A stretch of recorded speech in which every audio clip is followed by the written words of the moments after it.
मित्रों, वैसे मेरा स्वास्थ्य कोई बहुत ठीक नहीं है, फिर भी मुझे ये आवश्यक लगा कि छोटी छोटी 2-4 बातें कर ली जाएं, क्योंकि उम्र बहुत हो चुकी है और फिर इन बातों को कहने की इच्छा मन में लिए ही किसी दिन जाना पड़ जाए, इसलिए अच्छा है कह दें। जैसा मैंने पहले भी कहा, अगर 10-5 प्रबुद्ध प्रतिभाशाली युवा भी हमारी बात को हृदयंगम कर लेंगे तो वे उससे कुछ लाभ उठाकर देश की सेवा और धर्म की रक्षा के लिए आगे कुछ कर सकेंगे। इस भाव से ही मैं बातें कहता हूँ और इसीलिए बिना कोई अधिक तैयारी के जो चीज़ें मुझे लगता है कि अब कह दी जाएं वो कह देता हूँ। हो ये रहा है कि जो हिंदुत्वनिष्ठ, धर्मनिष्ठ, देशभक्त लोग हैं,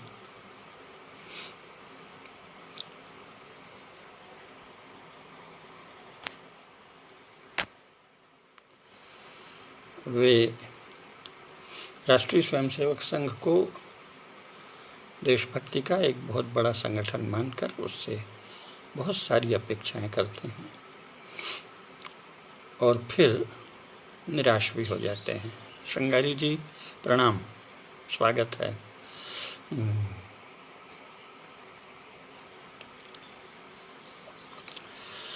तो इसलिए जो सचमुच पूरी तत्वनिष्ठा से, विश्वामित्र जी प्रणाम, जय हो, खूब आगे बढ़ें, देश का काम करें। ओम। जो पूरी तत्वनिष्ठा से देशभक्ति के साथ सोचते हैं और कुछ काम भी करना चाहते हैं, उनको कुछ बातें स्पष्ट हो जाएं जितना मेरे अनुभव में आया है। हो सकता है मैं ही गलत समझ रहा हूं तो वो सुधार लेंगे, परंतु सबको आवाज आ रही है या नहीं, कृपया बताएं।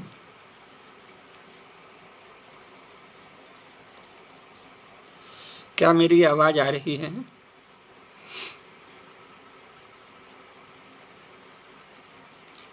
यदि आवाज आ रही हो तो आगे बोलूं।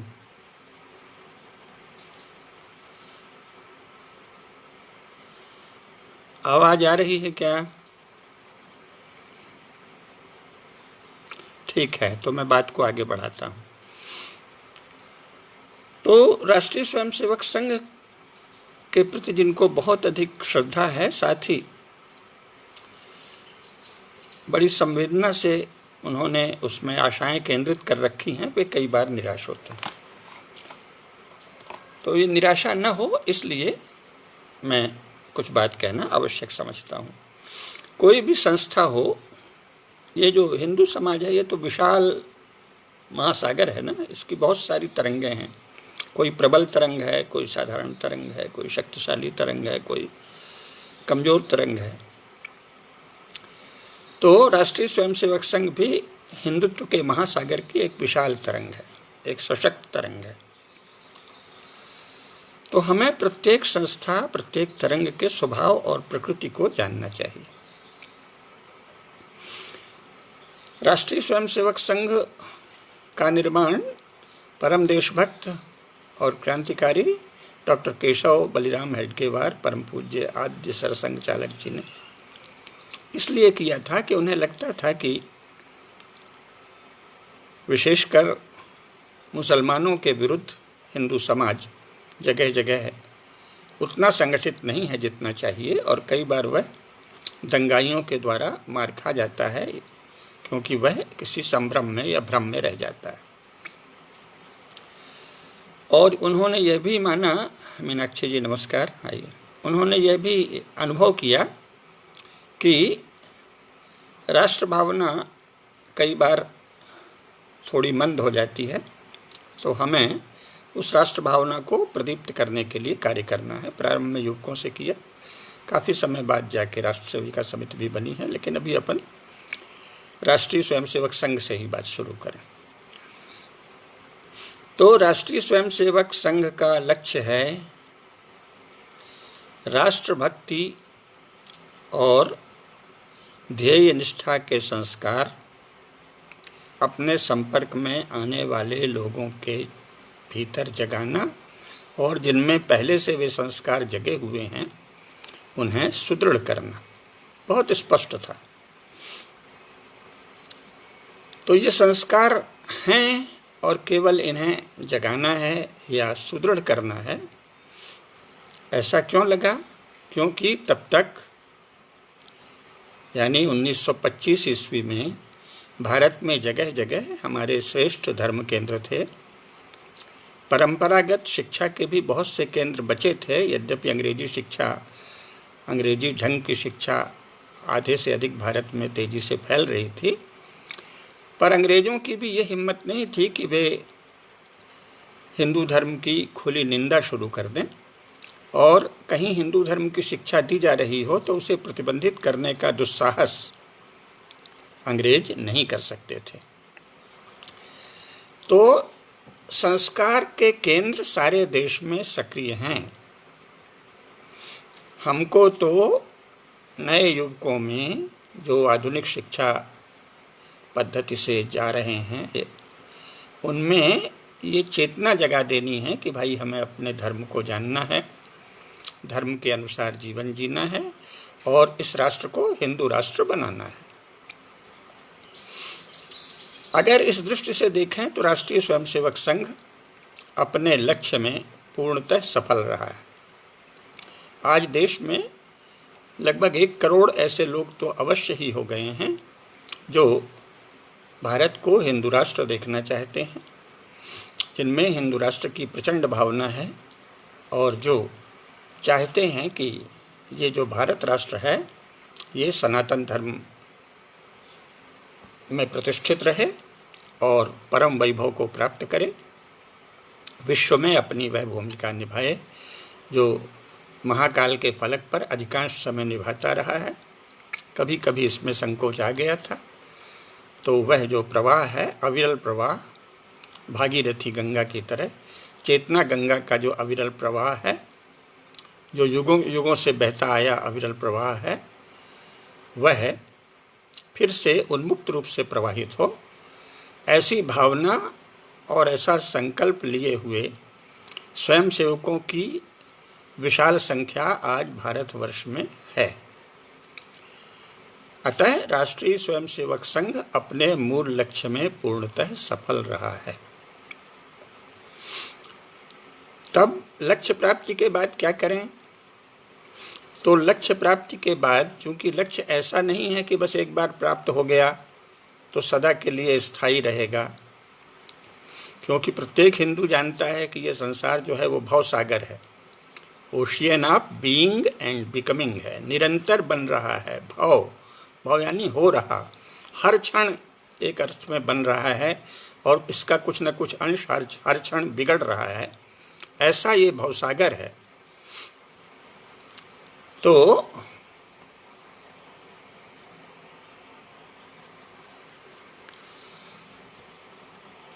इस भवसागर में अगर राष्ट्रीय स्वयंसेवक संघ ने संस्कारी और हिंदू राष्ट्र के लिए संकल्पवान स्वयंसेवकों की अच्छी खासी संख्या भारत राष्ट्र में उत्पन्न कर दी है या उनको संस्कारित और प्रशिक्षित करने में सफलता प्राप्त की है, तो उसने अपने लक्ष्य को प्राप्त कर लिया है, यह सत्य है। परंतु ये तो निरंतर साधना चलती रहने वाली है ना, तो आगे भी यह साधना चलती रहे, यह संघ का कार्य है। तो संघ अपने लक्ष्य में सफल रहा है, लेकिन सफल रहने से ही सिद्ध होता है कि उसके कार्य को निरंतर जारी रखना चाहिए। संघ कार्य निरंतर चलते रहना चाहिए। यह हुई संघ की महत्व। लेकिन अब जैसे मान लीजिए कि हम लोग क्रिकेट देखते हैं, कुछ लोग हॉकी या कोई भी खेल देखते हैं। अब उस हॉकी में जो प्लेयर हैं उनको हम सब जानते हैं, या क्रिकेट के, और वो बहुत सुंदर हैं और देश दुनिया भर में जाके गोल्ड मेडल ला रहे हैं या चैंपियन ट्रॉफी ला रहे हैं, या जिस खेल का जो उद्देश्य है वो प्राप्त कर रहे हैं। तो हम कहेंगे कि हाँ भाई, इस खेल में भारत अपने लक्ष्य को प्राप्त करने में सफल रहा है। लेकिन इसका यह अर्थ तो नहीं है कि वो अन्य क्षेत्रों में भी सफल हो गया। तो राष्ट्रीय स्वयंसेवक संघ अपने लक्ष्य में सफल रहा है, यानी देश भर में ऐसे स्वयंसेवकों की विशाल और संतोषप्रद संख्या है जो भारत में सनातन धर्म की प्रतिष्ठा और भारत राष्ट्र को परम वैभव प्राप्त करते हुए देखना चाहती है। बस यही उसका लक्ष्य था, इसमें वह सफल रहा। लेकिन इतने से ही कोई राष्ट्र थोड़ी बन जाता है भाई। आकांक्षा जग गई, संकल्प जग गया, इससे कोई पुरुषार्थ सिद्ध थोड़ी हो जाता है। इससे पुरुषार्थ की पात्रता आ जाती है। पुरुषार्थ तो शेष ही है ना, और पुरुषार्थ तो वही है ना जो सनातन धर्म के शास्त्रों में सदा से प्रतिपादित होते रहे हैं। अगर आप उन शास्त्रों से भिन्न कोई नया शास्त्र बना रहे हैं तो वो सनातन धर्म के श्रुति और स्मृति से सम्मत है तो ठीक है, अन्यथा आप तो फिर अहिंदू हो रहे हैं, अभारतीय हो रहे हैं, भारतद्रोही हो रहे हैं, धर्मद्रोही हो रहे हैं। तो पुरुषार्थ के लिए जो सनातन धर्म के शास्त्रों में प्रतिपादित विविध उपाय हैं, विविध मार्ग हैं, विविध आधार और सिद्धांत हैं, उनकी उपासना अलग अलग क्षेत्रों में करने वाले लोग चाहिए। राष्ट्रीय स्वयंसेवक संघ ने आज तक यह कभी नहीं कहा है कि हम भारतवर्ष के लोगों को वीर बनाने के लिए कोई विशेष आयोजन करेंगे, कहीं सैनिक प्रशिक्षण देंगे अथवा वीरता के विविध उपाय सोचेंगे। भारत में वीरता को समाप्त करने और हटाने के लिए क्या क्या दुष्प्रयास किए गए हैं, क्या क्या पाप किए गए हैं, इसको समाप्त करेंगे, ऐसी कोई घोषणा संघ ने आज तक नहीं की। भारत में धर्ममय राज्य हो, सनातन धर्म का अनुशीलन करता राज्य हो, इसके लिए हम प्रयास करेंगे, ऐसी घोषणा भी संघ ने आज तक नहीं की है। उन्होंने तो एक सामान्य कथन कर दिया है कि भारत में हिंदू राष्ट्र के संस्कारों को गौरवपूर्वक अपने भीतर पुष्ट करने वाले स्वयंसेवक हम संस्कारित और प्रशिक्षित करेंगे। पर शेष काम तो रह ही गया है ना भाई। विद्या का काम विद्या केंद्रों से होता है, राज्य का काम राजन्य वर्ग के प्रशिक्षण केंद्रों और संकल्प केंद्रों और पुरुषार्थ केंद्रों से होता है। अब आप कल को कहें कि साहब संगीत में कंपोजिट कल्चर आ रही है, तो यह राष्ट्रीय स्वयंसेवक संघ की विफलता है। तो या शिल्प में अमुक अमुक मिश्रण हो रहा है, भारतीय शिल्पों का निरादर हो रहा है, तो यह राष्ट्रीय स्वयंसेवक संघ की विफलता है। तो यह तो अपनी लालसा को किसी एक संगठन पर आरोपित करना है, और यह आरोपण क्यों हुआ है इसको भी हमें समझना चाहिए यदि हम मननशील मनुष्य हैं। तो मनुष्य का मन कैसे बनता है, कैसे चलता है, इस पर योग दर्शन में बहुत विस्तार से प्रकाश डाला है, और मैं योग शास्त्र का ही विद्यार्थी हूँ, एक छोटा सा, इसलिए उस पर मैं बड़े विस्तार से कभी चर्चा कर सकता हूँ, लेकिन वो स्वयं में बड़ा जटिल और बड़ा विस्तृत विषय हो जाएगा। उस पर योग दर्शन की कक्षाएं अलग से लेंगे तब बात होगी, अभी विस्तार में नहीं जाएंगे। लेकिन मनुष्य का मन विगत संस्कारों के साथ ही स्मृति से बनता है और संकल्प से सक्रिय होता है। यह स्मृति परिवेश से आती है, शिक्षा से आती है, अनौपचारिक शिक्षा से आती है, औपचारिक शिक्षा से आती है, सभी ओर से आती है। तो भारत के सनातन धर्म की स्मृति कैसे आएगी? सनातन धर्म के केंद्रों से आएगी, धर्म के शिक्षण और प्रशिक्षण केंद्रों से आएगी। और भारत की विद्याओं की स्मृति कैसे आएगी? तो भारत की विद्याओं के अध्ययन से आएगी। तब इसके दो उपाय हैं, या तो शासन में ऐसे लोग आएं जो राष्ट्रीय स्वयंसेवक संघ के स्वयंसेवक हों और साथ ही उनमें इस विषय विशेष की यानी राज्य चलाने और उसे सुदृढ़ करने की कोई विशेष दक्षता उन्होंने अर्जित की हो, शास्त्रों में जो मार्ग बताए गए हैं उनका अनुशीलन किया हो,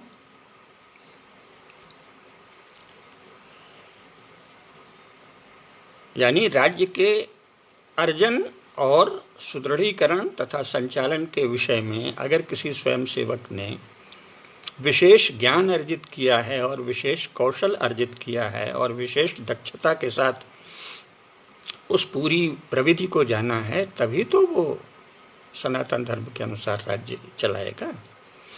तो ऐसा ज्ञान कहाँ मिलेगा? विश्वविद्यालयों में मिलना चाहिए, क्योंकि यूरोप में ईसाइयत के अनुसार और बाद में ईसाइयत से भिन्न आधुनिक विज्ञान से प्रभावित प्रबुद्ध लोगों के अनुसार भी राष्ट्र के क्या अर्थ हैं, समाज के क्या अर्थ हैं, इसकी शिक्षा तो विश्वविद्यालयों में ही होती है। तो भारत में सनातन धर्म के अनुसार राज्य कैसे होना चाहिए, कैसे चलना चाहिए, जीवन के क्या लक्ष्य हैं, जगत का क्या स्वरूप है, धर्म क्या है, राजधर्म क्या है, स्वधर्म क्या है, ये सब तो अध्ययन नियमानुसार भारत के विश्वविद्यालयों में होना चाहिए, जैसा कि इसके पहले देसी विद्या केंद्रों में, गुरुकुलों में, पाठशालाओं में सब जगह होता था। लेकिन ये जो अभी का विश्वविद्यालयीन ढांचा है वह तो यूरो इंडियन ढांचा है। वहाँ तो विशेषकर राजनीति शास्त्र, दर्शन शास्त्र, समाज शास्त्र, यहाँ तक कि मनोविज्ञान शास्त्र, साहित्य शास्त्र, इन सब में मुख्यतः 20वीं शताब्दी ईस्वी की यूरोपीय विचारधाराएं मूर्तापूर्वक अविचारित ढंग से पढ़ाई जाती हैं। इसका विवेचन अलग से यथा समय अलग अलग विषयों को लेकर करेंगे।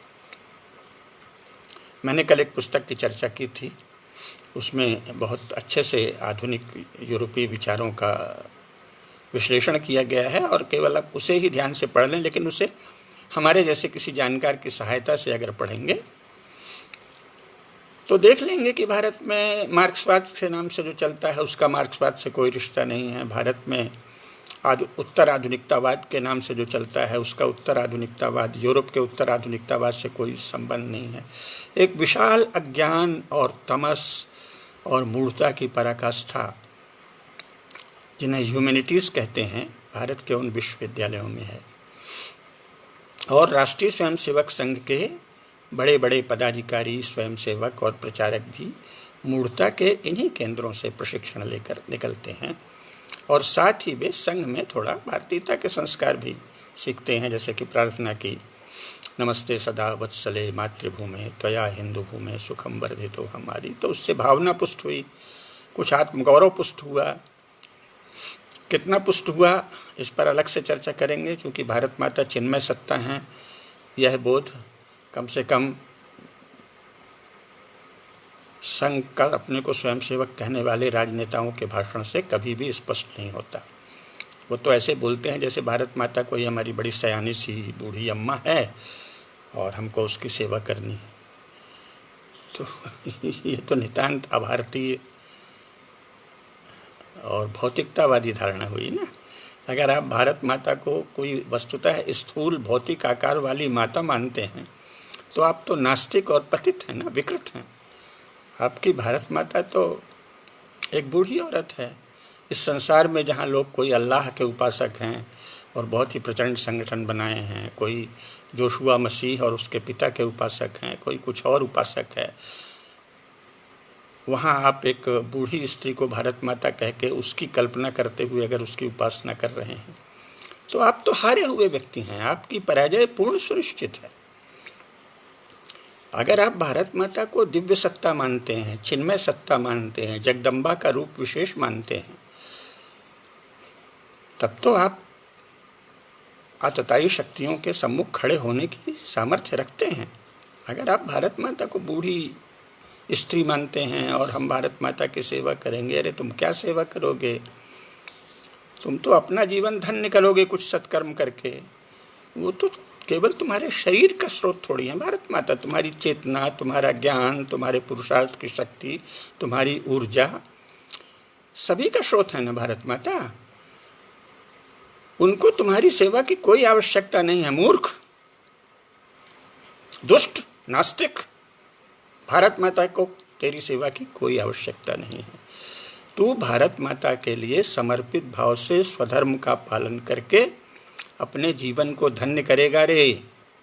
भारत माता की सेवा का दंभ त्याग दे और भारत माता के प्रति करुणा पैदा करना बंद कर नास्तिक, कि मानो कि वो कोई दया की पात्र बूढ़ी औरत है।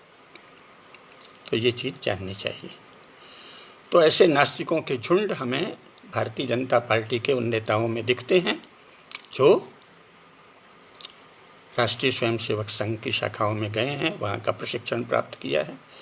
तो ऐसा क्यों है? क्योंकि उन्होंने शिक्षा तो वही प्राप्त की है ना, यूरो इंडियन, और यूरो इंडियन में भी निम्न कोटि की। विज्ञान में तो फिर भी आधुनिकतम शिक्षा दी जाती है, लेकिन ह्यूमैनिटीज़ में तो 20वीं शताब्दी के पूर्वार्ध के सारे मतवाद भारत में पढ़ाए जाते हैं। तो ये तो गए गुजरे लोग पैदा करने वाली शिक्षा है, उसमें वो बेचारे बचे हुए हैं अपने संस्कारों के कारण, इतना ही बहुत है। तो ऐसे लोग भारत राज्य को वैसा भारत कैसे बनाएंगे जो परम वैभवशाली ले जाने वाली है? असंभव है। तो मैं जो कह रहा हूँ उसमें दो पक्ष हैं। पहली बात यह कि राष्ट्रीय स्वयंसेवक संघ अपने लक्ष्य में पूर्णतः सफल रहा है। इसका यह अर्थ नहीं है कि वह अपने को विसर्जित कर दे, क्योंकि वह लक्ष्य श्रेष्ठ है, वह निरंतर चलते रहना चाहिए। परंतु इस शिक्षा के कारण जो यूरो इंडियन शिक्षा दी जाती है, विशेषकर जवाहरलाल जी के समय से जो सोवियत संघ की प्रेरणा से शिक्षा दी गई, जो अभी तक चल रही है, उससे हर व्यक्ति ईश्वर की शरण में नहीं जाता, अपनी महान परंपरा की शरण में भी नहीं जाता, विशाल महान परंपरा का स्मरण भी नित्य नहीं करता। यहाँ तक कि संघ की शाखा में जाने वाले अथवा वैसे भी नित्य प्रातः स्मरण करने वाले, शास्त्र सम्मत प्रातः स्मरण करने वाले भी एक कर्मकांड की तरह प्रातः स्मरण कर लेते हैं। उनमें से अधिकांश के चित्त में यह स्मरण ही नहीं रहता कि हम कितने विराट ज्ञान परंपरा, पुरुषार्थ परंपरा, संकल्प परंपरा, विद्या परंपरा, शिल्प परंपरा, राज्य परंपरा, सभी प्रकार के वैभव, कृषि परंपरा, व्यापार परंपरा, वाणिज्य परंपरा, इसके उत्तराधिकारी हैं। इसका ध्यान तो दिखता ही नहीं है।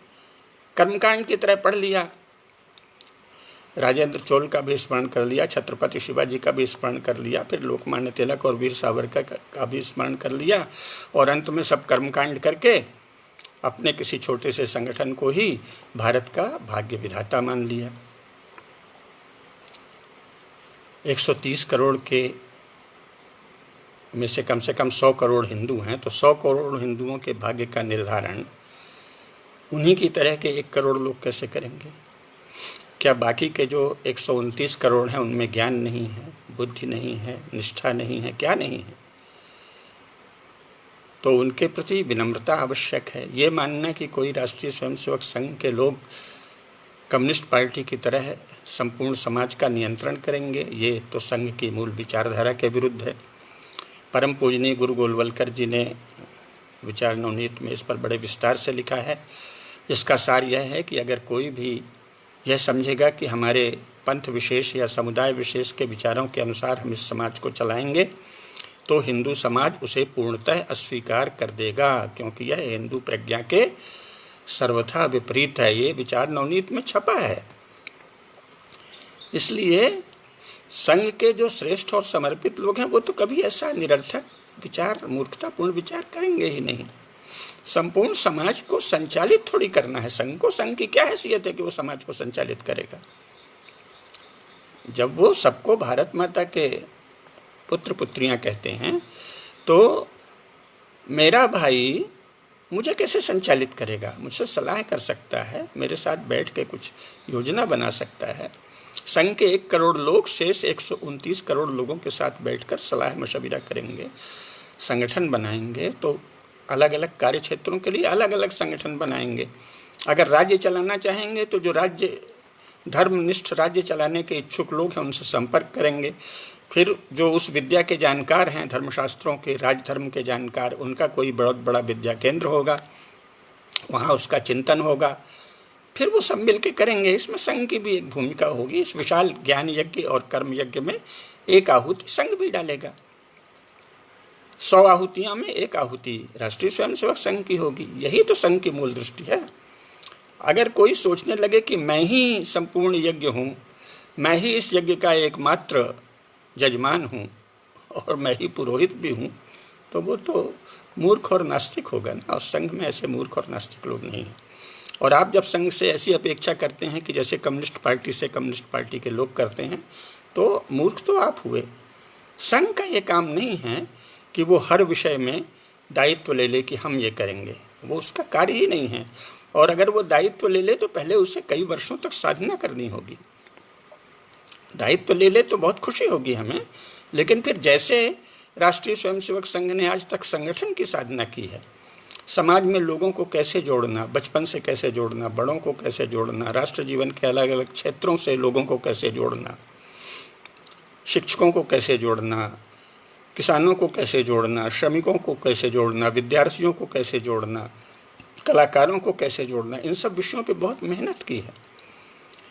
समाज संगठन के लिए विशाल परिश्रम, विशाल प्रयास राष्ट्रीय स्वयंसेवक संघ ने किया है।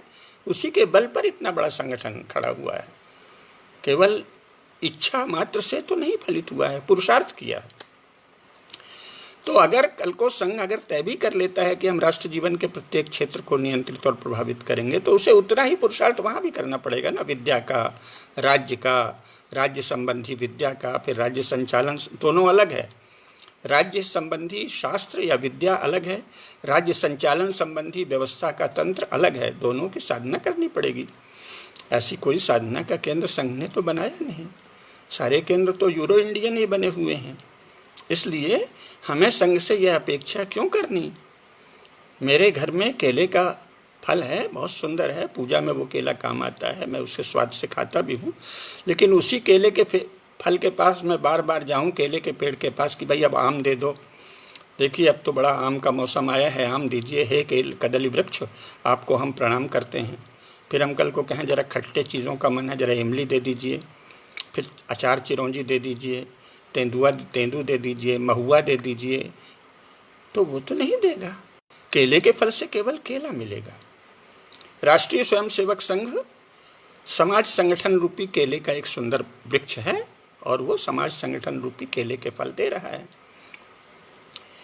राज्य संबंधी ज्ञान की, राज्य संचालन संबंधी ज्ञान की, धर्म ज्ञान की उसने कोई साधना नहीं की है। विश्व हिंदू परिषद नामक जो संगठन खड़ा हुआ, उसने भी केवल धर्म के लोगों का संगठन किया है, कोई साधना नहीं। विश्व हिंदू परिषद के पास ऐसा एक भी बड़ा अधिकारी नहीं है जो सनातन धर्म का बहुत बड़ा मर्मज्ञ या विद्वान हो। राष्ट्रीय स्वयंसेवक संघ के पास भी ऐसा एक भी व्यक्ति नहीं है जो धर्मशास्त्रों का बहुत बड़ा मर्मज्ञ विद्वान हो, अथवा जो राजनीति शास्त्र का ही बहुत बड़ा विद्वान हो, भारतीय राजनीति शास्त्र का, जिसने रामायण, महाभारत, शुक्र नीति, कौटिल्य का अर्थशास्त्र सब पढ़ा हो। बल्कि कई बार तो मुझे हमारे संघ के बहुत ही संस्कारी और अच्छे बेचारे भले लोग, मैं ऊंचे अधिकारियों की बात नहीं कर रहा हूँ, उच्च अधिकारी तो जानते हैं, साधारण लोग मिलते हैं और वो कहते हैं कि सब हम इकोनॉमिक्स में हमारी बेटी काम कर रही है, तो जरा इसको कौटिल्य का अर्थशास्त्र बता दीजिए। यानी यूरोप और अमेरिका के सभी अध्येताओं ने कौटिल्य के अर्थशास्त्र को अंग्रेजी में लिखा है बुक ऑफ स्टेट, राज्य शास्त्र। और भारत में संघ वाले क्या और गैर संघ वाले क्या, वो सब उसका अर्थशास्त्र नाम होने से समझते हैं कि वो कोई इकोनॉमिक्स की पुस्तक है। ऐसी भयंकर मूर्खता, ऐसा दयनीय तमस, ऐसी निरीह जड़ता, इसमें आप भारत का क्या करेंगे। आप तो इसके शास्त्रों का नाम भी नहीं जानते, उन नामों का अर्थ भी नहीं जानते। आपको तो अर्थशास्त्र जैसे अभूतपूर्व राजशास्त्र में इकोनॉमिक्स दिखती है। आपने तो महाभारत का राजशास्त्र नहीं पढ़ा, हृदयंगम नहीं किया। आपने यूरोप और अमेरिका का भी राजनीति शास्त्र नहीं पढ़ा। अभी केडिया जी का आज एक बहुत अच्छा वीडियो था जिसमें किसी कारण आवाज़ नहीं आ रही है, तो मैं उसे कल उनसे निवेदन करूंगा कि दोबारा बोल दें तो डाउनलोड करूंगा। उसमें उन्होंने अमेरिका के एक बहुत बड़े रणनीति विशारद जो भूगोल शास्त्री भी है, उसके बहुत सारे उदाहरण दिए हैं और उसमें बताया है कि भारत में कितना महत्वपूर्ण राजशास्त्र रहा है और भारत के लोगों का कैसा संस्कार है कि वो स्वाभाविक रूप से संपूर्ण यूरेशिया को भारत की तरह देखते हैं। अन्यथा उसने कहा है कि अफगानिस्तान से लेकर नेपाल होते हुए म्यांमार तक और इधर समुद्र तक संपूर्ण क्षेत्र को तो भारत का राजनीतिक रूप से सजग और संस्कारित प्रत्येक प्रबुद्ध व्यक्ति भारत ही मानता है, इंडिया ही मानता है, ये उन्हें पता है। तो उसने कैसे जाना? तो उसने यहाँ के प्रबुद्ध लोगों को जाना, रामस्वरूप जी जैसे लोगों को जाना, सीताराम गोयल जैसे लोगों को जाना, ऐसे लोग जो विद्या का काम करते हैं अथवा जो हमारे धर्माचार्य हैं। हमारे अधिकांश धर्माचार्य इस बात को जानते हैं कि ये तो पूरा क्षेत्र हमारा ही है। नाथ संप्रदाय के लोग संपूर्ण यूरेशिया में फैले हुए हैं, कबीर पंथ के लोग हैं, रामानंदी लोग हैं, हमारे अनेक संप्रदायों के लोग देश में, अफगानिस्तान में भी हैं, पाकिस्तान में भी हैं, बांग्लादेश में भी हैं। राज्य का काम था उनको सुरक्षा देना, पर राज्य पराया था, उसने सुरक्षा नहीं दी, वो विषयांतर हो जाएगा। हम ये कह रहे हैं कि ये सब लोग हैं जो भारत में राज्य का परंपरागत अर्थ जानते हैं, जो निकट भविष्य में अफगानिस्तान, ईरान सहित संपूर्ण पश्चिमोत्तर क्षेत्र को और नेपाल से म्यांमार तक के क्षेत्र को एक राजनीतिक इकाई बनाने का संकल्प नहीं रखे, वह हिंदू राष्ट्र की चेतना से रहित व्यक्ति है और वह राज्य में जाकर आज की जो परिस्थिति है जिसमें अमेरिका इस बात में भारत को सहायता देने को तैयार है, भारत के महत्वाकांक्षी राजपुरुष चाहिए जो इस संपूर्ण क्षेत्र में योजनाबद्ध रूप से, चरणबद्ध रूप से कूटनैतिक दक्षता दिखाते हुए भारत को फैलाएं। तो उनसे सहयोग करके प्रशिक्षण प्राप्त करने का और फिर तदनुसार राज्य के संचालन का, जिसने अध्ययन किया हो शास्त्र का, ऐसे लोग जब राज्य में जाएंगे तो वो काम करेंगे। राष्ट्रीय स्वयंसेवक संघ इसमें कोई बाधक थोड़ी है, लेकिन ये राष्ट्रीय स्वयंसेवक संघ ने आज तक ऐसा कोई संकल्प व्यक्त नहीं किया है। राष्ट्रीय स्वयंसेवक संघ ने आज तक कोई भी आर्ष विद्या केंद्र नहीं खोला है, कोई भी ऐसा विद्या केंद्र नहीं खोला है जिसमें रामायण और महाभारत और कौटिल्य के अर्थशास्त्र और शुक्र नीति सहित सभी ग्रंथों का राजनीति शास्त्र के आधार पर अध्ययन अध्यापन होता हो और जहाँ समकालीन विश्व में अलग अलग देशों में किस प्रकार के संविधान हैं, कैसी राजनीति चल रही है, उसका क्या अर्थ है, यह बताया जाता हो और फिर भारत का वर्तमान राज्य तंत्र किस प्रकार चल रहा है, उसका कैसे सदुपयोग हो सकता है, कैसे इससे सेवा ली जा सकती है, इसके विषय में कोई व्यवस्थित प्रशिक्षण होता हो। ऐसा अगर गुप्त रूप से कहीं होता भी हो तो मेरी जानकारी में नहीं है। सामने जो राजपुरुष आए हैं उनमें ऐसी कोई योग्यता नहीं दिखती। तो विद्या केंद्र के बिना कैसे ये सब हो जाएगा? प्रशिक्षण केंद्र के बिना वैसे लोग कैसे तैयार हो जाएंगे? राष्ट्रीय स्वयंसेवक संघ ने समाज संगठन के क्षेत्र में अद्भुत काम किया है, इसीलिए वो उसमें अद्भुत सफल रहा है। जब तक वह राज्य शास्त्र के क्षेत्र में, ब्रह्मशास्त्र के क्षेत्र में, विद्या शास्त्र के क्षेत्र में, योग शास्त्र के क्षेत्र में, दर्शन शास्त्र के क्षेत्र में, भाषा और व्याकरण के क्षेत्र में, अन्य क्षेत्रों में भी उसके स्वयंसेवक उतने ही विराट स्तर का काम नहीं करते, तब तक वह कैसे उसमें सफल हो सकता है और हम उससे यह अपेक्षा क्यों करते हैं? अब पहले मेरा इरादा था कि एक दूसरा वीडियो इसके तुरंत बाद बताएं, लेकिन अभी थोड़े मिनट के भीतर मैं उस विषय को भी यहीं ले लेता हूं, या 1 मिनट का विराम देने के बाद मैं तुरंत उस विषय को लूँगा। वह विषय है नई शिक्षा नीति और भारत का भविष्य।